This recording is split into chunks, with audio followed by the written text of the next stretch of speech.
And then the other questions that we get sometimes are like, what's the difference between a traditional doula and a community-based doula? And so I can answer that one.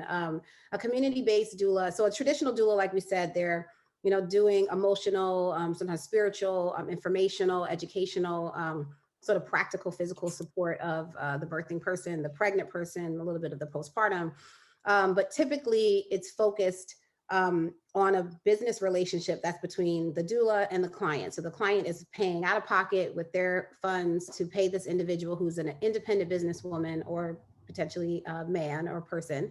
And they're having this, doula client relationship. And a community-based doula model, the doula is connected to, the doula is connected to a community-based organization. Typically, they are in some kind of collective of other doulas. So the way that they practice can be sometimes standardized between the doulas. So if you meet, doula A and doula B in the community, they may have a very unique practice. Some might do massage therapy a lot. Some might do, aromatherapy. Some might, be a lot more sort of emotional support focused, and others very exercise focused and do pregnancy yoga. So there's all different types of doulas, and they bring, to their practice what they are. But a community-based model typically has some kind of standardized model of care.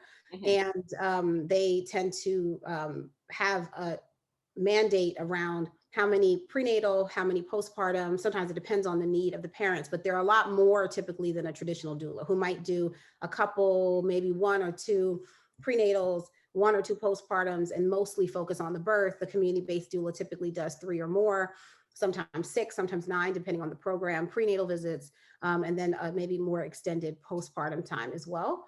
And then the resources that you have in a community-based doula model are a lot more direct, sometimes in an individual doula, because the organization sort of makes a plan to have mental health and social work support and logistical, practical, maybe even housing support, food support, all of the things that might come with the program. So, and they tend to also be funded by some outside source. So you as the client are not necessarily paying the doula directly, or maybe a sliding fee, if that, but they're meant to be more affordable for communities.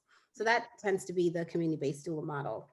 And it's going to depend on where you are in the state, in the county, what the program is. I mean, it's diverse, but it'll sort of follow that facet. And ideally, those doulas are from your community. And that's really where the community-based model comes from directly, is that those are, let's say if we're in a Black community, those are Black women who are, serving the community that they live in. And so it's a lot more cultural congruence. And that's a huge part of community-based doula work, is that it's meant to be culturally congruent, language congruence. And so that's what you should expect for there.